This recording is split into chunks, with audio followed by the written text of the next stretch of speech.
Greetings. I'm Pearl John and welcome to the other 167. We continue our series on tough questions and tough answers, and today we start on a mini series, Wrestling with God. Wrestling with God.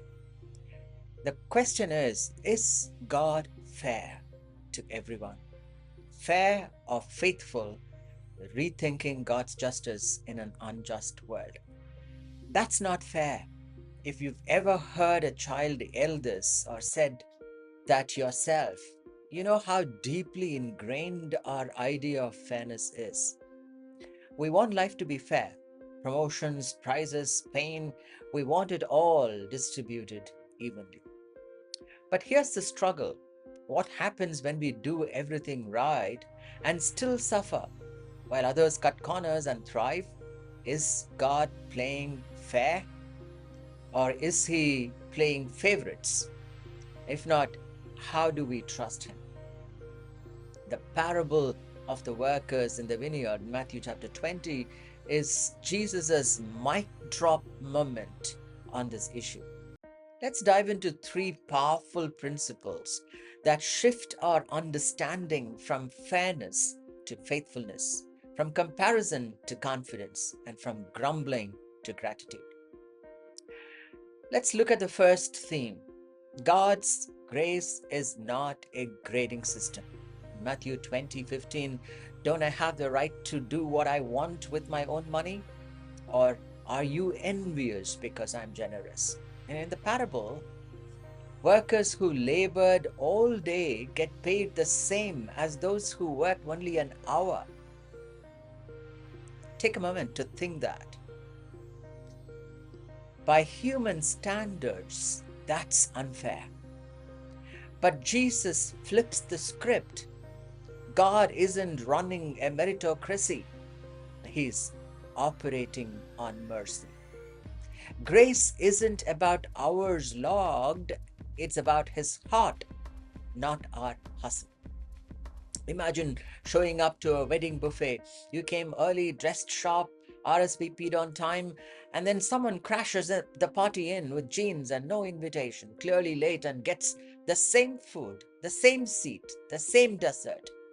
You'd fume. I was invited for this. But the host says, this is my party, my feast, my gift, not your reward. That's how God works. His generosity exposes our entitlement. His grace isn't divided, it's multiplied. God's grace doesn't follow your clock or your calculator, it flows from his character. The second theme, God sees the bigger story. In Isaiah 55 and verses 8 and 9, for my thoughts are not your thoughts, neither are your ways my ways.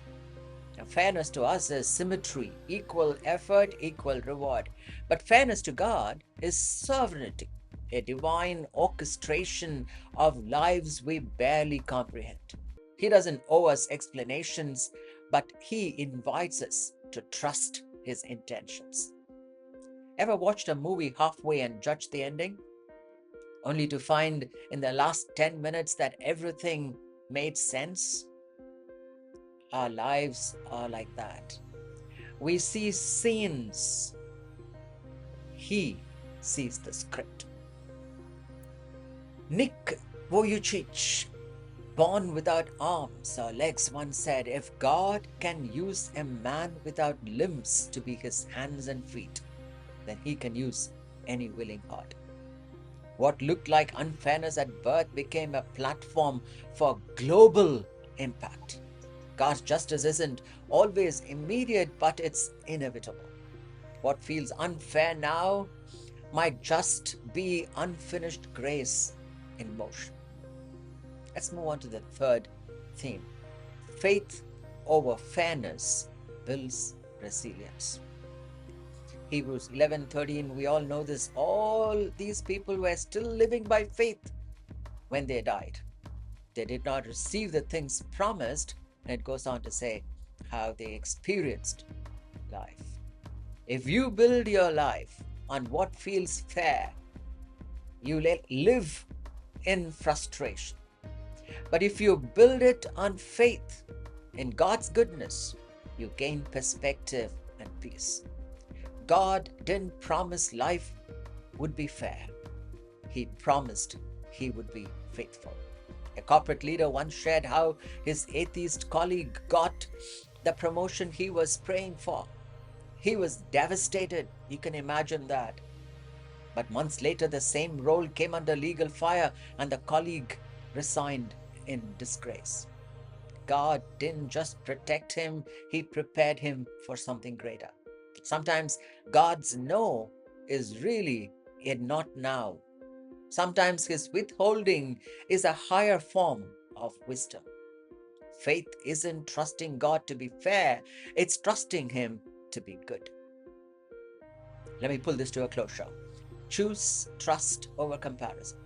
Let's be honest, life isn't fair, and God thankfully isn't either. Because if God were only fair, none of us would survive. But because he is merciful and generous and in his way and time, he brings all things and makes all things beautiful. We live, we thrive, and we have hope. So the next time you ask, is God fair? I'd like you to flip that question. Is God fair and faithful?